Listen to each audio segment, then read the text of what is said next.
बार हाथ उठाइए तो जरा। बोलिए कृष्ण कन्हैया लाल की। हाँ ये बात है, बहुत अच्छा लग रहा है। बस ऐसे ऐसे थोड़ा थोड़ा साथ देते रहेंगे तो उसके बाद तो जिसमें है दम वही है बाजीराव सिंघम। आइए वही प्यारा सा गीत। मैया यशोदा ये तेरा कन्हैया, मैया यशोदा ये तेरा कन्हैया, बनघट पे मेरी पकड़े है मैया, तंग मुझे करता है संग मेरे लड़का है। राम जी की कृपा से मैं बची, राम जी की कृपा से मैं बची, राम जी की कृपा से। मैया यशोदा ये तेरा कन्हैया, बनघट पे मेरी पकड़े है मैया, तंग मुझे करता है संग मेरे लड़का है। राम जी की कृपा से मैं बची, राम जी की कृपा से।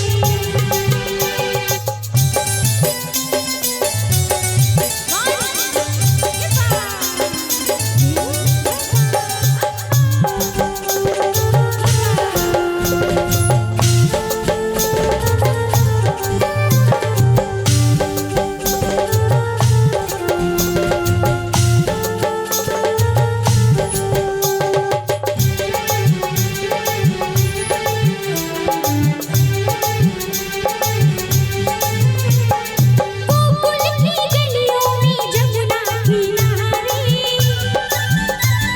वो मोहे कंकड़ियाँ खिच खिच के मारे।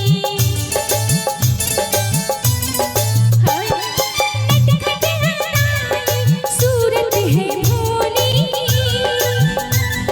होली में मेरी भिगोए वो चोली।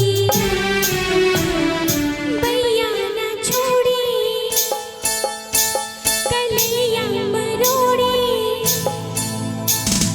भैया ना छोड़ी कलैया मरोड़ी, भैया पड़ो फिर भी पीछा ना छोड़ी, मीठी मीठी बातों में मुझको फंसाए है।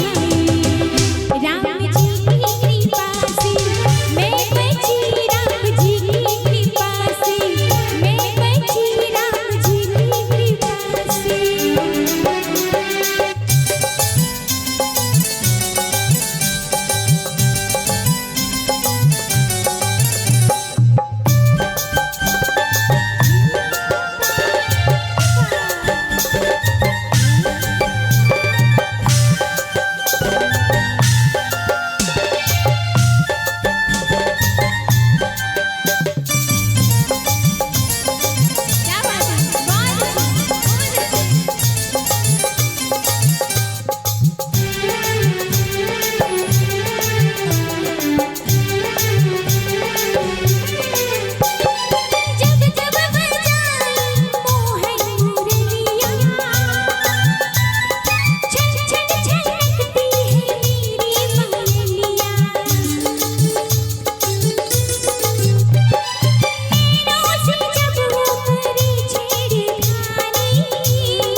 जय हो।